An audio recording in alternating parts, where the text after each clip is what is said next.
je m'appelle Louane Veterwald. Je vais vous présenter un extrait de La Bête à Buckingham Palace. L'auteur, c'est David Williams et l'illustrateur, c'est Tony Ross. Ça se passe à Londres en 21020. La ville est très très polluée et le soleil n'existe même plus. Le méchant protecteur du roi veut anéantir la ville.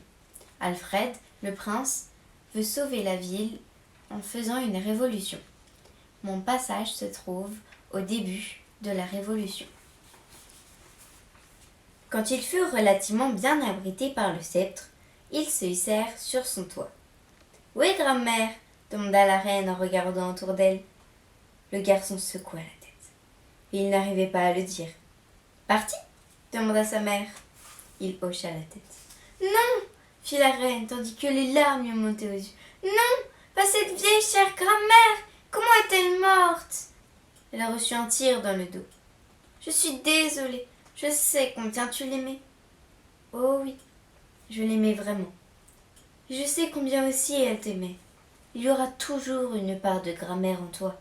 Ne l'oublie jamais. »« Oui, maman. » Juste derrière eux, une petite voix se mit à crier depuis le fleuve.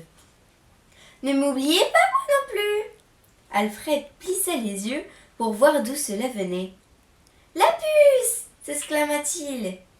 Ensemble, sa mère et lui sortirent la fillette de l'eau. « Merci, dit-elle, j'ai bien cru que j'allais y passer. » Des tirs de laser commencèrent à fuser tout autour d'eux. Zap, zap, zap. Boum, boum, boum.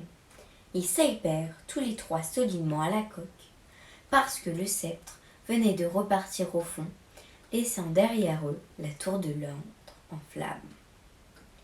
Alfred exécuta un salut solennel. « Adieu, grand-mère, » dit-il en regardant le corps de la reine douanière dériver sur la Tamise. Tout le long du fleuve, les gens sortaient de leurs cachettes. Ils avaient entendu les 13 coups de Big Ben. Ils étaient prêts pour la Révolution. D'un bout à l'autre de Londres, le sous-marin qui parcourait la Tamise en surface avec un Union Jack peint sur sa coque était accueilli par des exclamations. « Hurrah ! Les pauvres, les affamés, les sans-abri !» L'heure était venue pour eux de se rebeller contre le régime diabolique qui les maintenait dans la crainte depuis si longtemps. Ils agitaient leur propre drapeau britannique. Depuis le toit du sous-marin, la reine s'adressa à eux à l'aide d'un porte-voix. « Il est temps de mettre fin à la cruelle dictature du Lord Protecteur. Nous allons déchirer le drapeau du Griffon et le remplacer par celui de notre grande nation.